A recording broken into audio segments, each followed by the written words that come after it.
Welcome to the Deep Dive Books channel, where we hope you find something valuable every day. In 2008, a book called Predictably Irrational was published, which discussed various patterns of human, irrational behavior.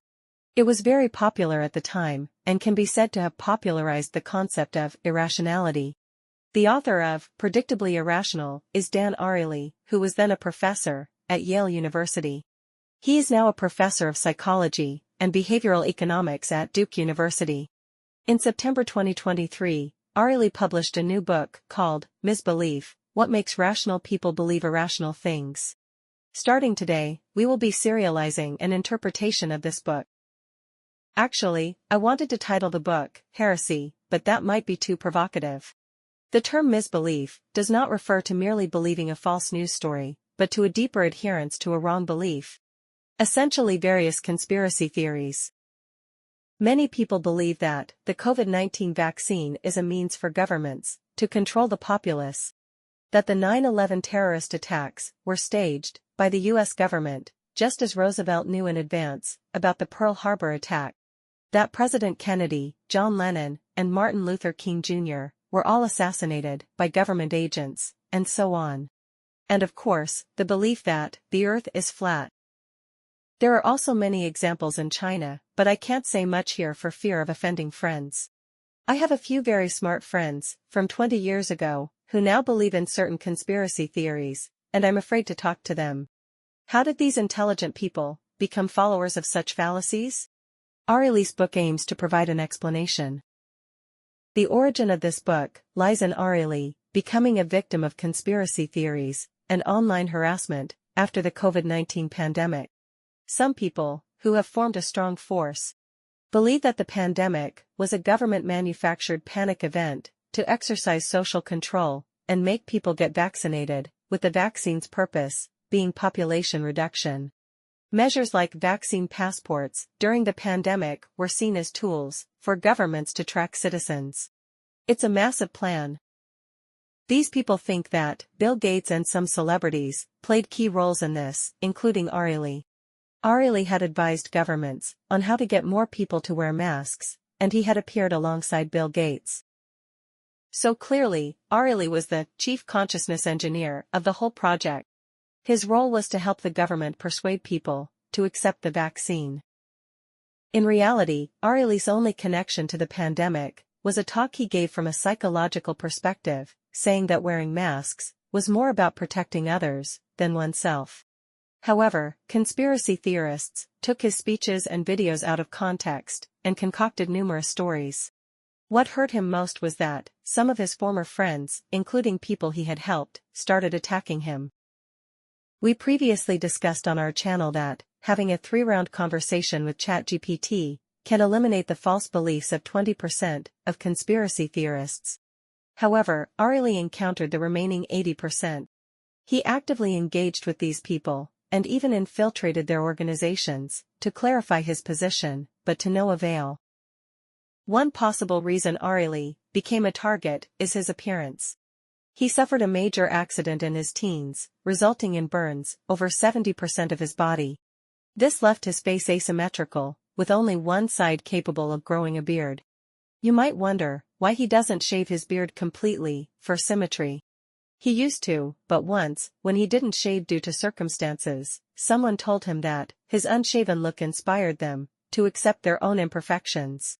Since then, Ariely kept his beard, becoming known as the half-bearded professor. But to conspiracy theorists, it was his physical trauma that fueled his desire to take revenge on society. Ariely doesn't directly discuss it, but I think we need to address why we shouldn't believe in these things. Some readers specifically ask me if the U.S. moon landing was fake. Of course, I didn't see the moon landing with my own eyes, but in my view, we should believe it was real. Because you can't fool that many people. The moon landing wasn't an isolated event. It happened multiple times, involving dozens of astronauts, thousands of ground support personnel, hundreds of thousands of engineers across various fields, countless companies, and the entire industrial base. The project had pre-launch development and post-launch reviews, with the technology created benefiting many industries worldwide. How would you explain this to all those people? Telling one lie would require countless more lies to cover it up. The common characteristic of all conspiracy theories is the belief that a small group, Freemasons, Illuminati, big corporations, or the deep state, are secretly controlling the world. If you understand the complexity of the world and the uncontrollability of society, you'd realize these groups can't even manage small public projects, let alone execute grand conspiracies. Read some history and understand how the US government operates, and you'll see that these so-called interest groups are filled with internal conflicts.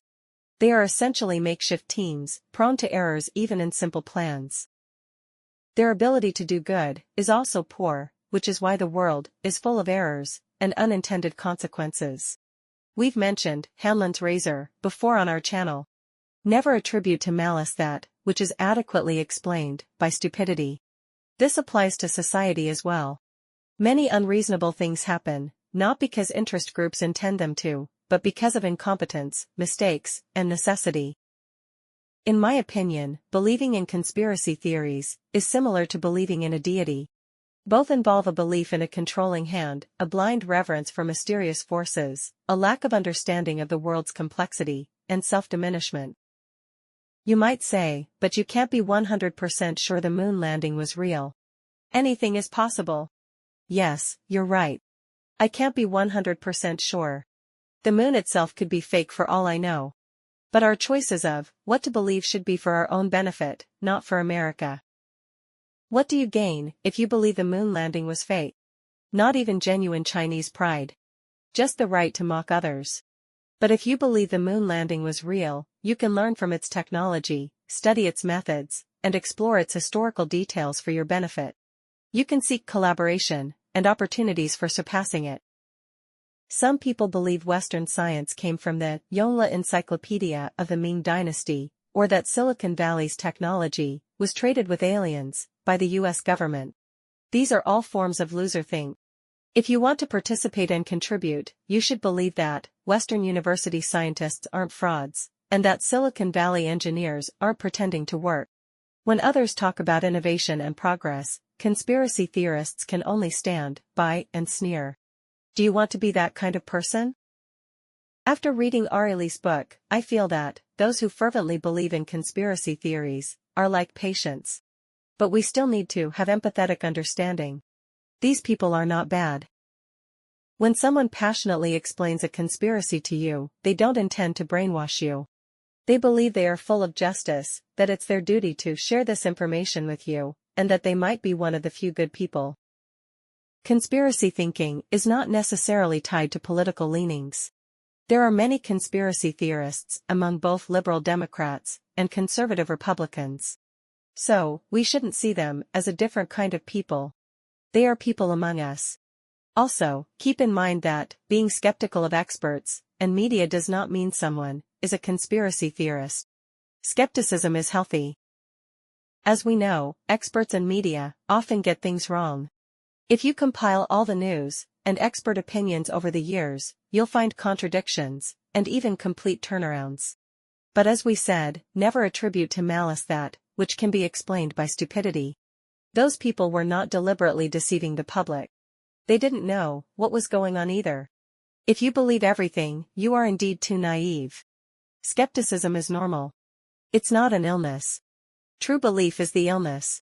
The problem with conspiracy theorists is not disbelieving the official version, but believing an opposite version, thinking everything is a deliberate act by some shadowy organization.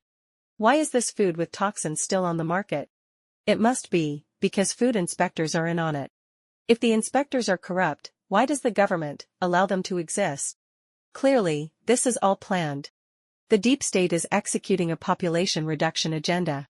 If someone believes such stories and refuses to acknowledge that these issues are just due to systemic incompetence or necessity, that is the symptom of conspiracy thinking. Ariely explains the framework for understanding conspiracy theorists with the concept of the funnel of misbelief as shown in this diagram. I think it could also be called a heresy black hole. This means that becoming a conspiracy theorist is a gradual process, and once deep inside, it's hard to escape. Ariely describes 4 elements of this funnel, similar to the stages of falling into a black hole, but the elements can act simultaneously. The first is emotion, especially stress. Under stress, feeling life is out of control, people crave a sense of control, and are drawn to conspiracy explanations. The second is cognition, where the person actively constructs a narrative, creating their own story. The most important mechanism here is confirmation bias, only believing information that fits the narrative, and rejecting contradictory evidence. The third is personality, as not everyone is equally prone to becoming a conspiracy theorist, indicating individual differences. The fourth is social, especially group identity and belonging. Ariely says if someone leans towards conspiracy theories, due to recent stress, you can persuade them, with reason and empathy. But if someone is deeply embedded in the social aspect, forming a community with other conspiracy theorists, and holding a status or influence within that community, convincing them becomes nearly impossible. Classifying situations is the first step in understanding and solving problems. We will discuss each element in detail later. Here, I just want to reflect that being a clear-minded person in modern society seems very challenging. The world is too complex, the information we can access is limited, and our brains are not well adapted to this era. Often, we get lost in wrong beliefs without realizing it. I hope the books we interpret on our channel can give you a more useful and cooler worldview. I see all the entanglements boiled down to this word: uncontrollable. If you can accept that many things in the world are uncontrollable, you may be one of the few who are at ease. If you must believe everything is controlled, you will end up believing in either one god or another. Conspiracy theories are just symptoms. The real illness is deeper. Close the book, tears streaming down, sighing deeply, all beings are pitiful. That's today's content. Next, we will talk about emotions. If you feel there is value in this, please like, subscribe to this channel, and leave your thoughts or suggestions in the comments section. Let's grow together and read more good books.